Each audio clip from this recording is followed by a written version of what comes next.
welcome to Cappy Cottage Store Porch. Today we are dealing with the subject of uncivilized and touching the jaguar. Are you optimistic? Are both of you optimistic? I mean, do you go back and forth like most human beings between do we have a future or we don't have a future? I'd like to hear how either of you tackle that, from your many years of experience to Michael just entering the industry now. Go ahead, Michael. I'd say I go back and forth. I think my sort of go-to is that we're probably not gonna make it, or if we make it, it's gonna be in a form where so many species have been lost, and there's already so much change that it's probably gonna be quite a harsh environment for a good amount of time. I would say that reading your book gave me a little bit more hope, and actually recently looking at the stock market and actually seeing how much sort of attention and money is going towards renewables, and then finding out about the innovative technologies that are also being deployed, again gives a little bit of hope. But I think one of the issues to me seems that just our human brains don't have in general the capacity to plan for such long-term events, and the changes, I think that we're only going to sort of make the actions we need to take once it's a little bit too late. Once we're seeing the effects of the climate change, it's already essentially too late. And I think it's at that moment that you'll see mass populations sort of like rising up and actually demanding things from the government. But I think that it's going to be a little bit too little too late. But that's my take. John? Well, I'm probably a little more hopeful than you are, Michael. And there's all these prophecies that you go in the Condor prophecy, the prophecy of 2012, the Mayan prophecy, the Himalayan prophecy. There's all these prophecies that tell us that we will be entering this time now where we have the opportunity to transform, to shapeshift what it means to be human on this planet. And most of the prophecies tell us that if we don't immediately listen, we'll go through tremendous turmoil, which we're experiencing. I'm hopeful that we'll learn from this turmoil. I don't know that, obviously, I share your concerns too on some level, and maybe I consider myself lucky, being I just turned 76. I'm not going to have to deal with problems that my generation created for you. But let's look at them as opportunities, Michael. Let's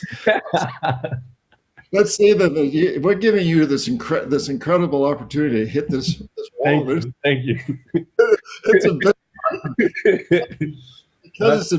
because it's a big wall. Your opportunity to rise to higher consciousness.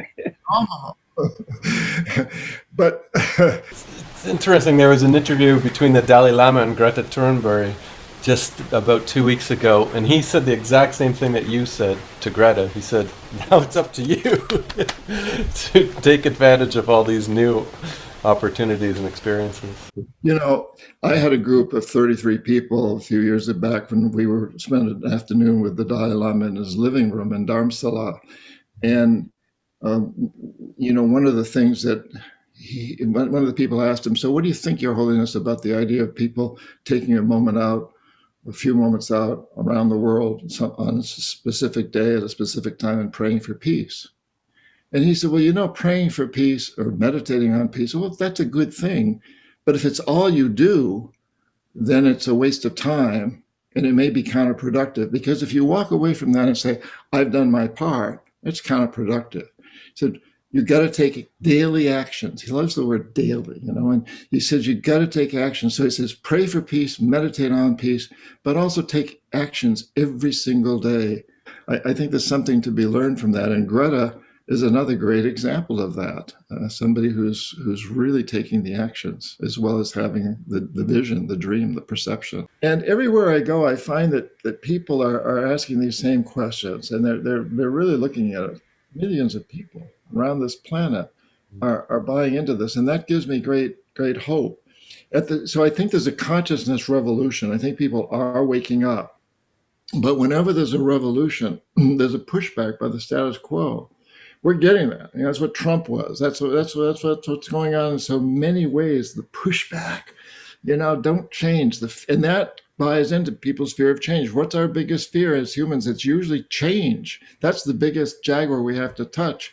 But the coronavirus has shown us that we can change, and it may be uncomfortable, but it also opens opportunities for us. The necessity of changing. And as I mentioned, I've been a martial artist. One of the things you learn in martial arts is if you're up against a guy who's a lot bigger and stronger than you, don't try to overpower him. Use his energy, take on his energy and use it. There's always the possibility that we won't. And, I probably won't know in this body, probably won't know what happens. I think you will, Michael. And that tree probably will, and maybe I will as a tree. I don't know, but it's a phenomenally exciting time. I think I'd like to say you are blessed to be young at this time, and it may not feel that way at times, but my greatest sadness, I suppose, is that I won't be watching this happen for the next 50 years. Maybe I will. Who knows? But it's an exciting time, and it's a time of tremendous opportunity to do incredibly important things in the world. Keep up your great work, both of you. I love what you do. I love you, and hope to see you in person. Cool. Thank you. Thanks. Bye-bye.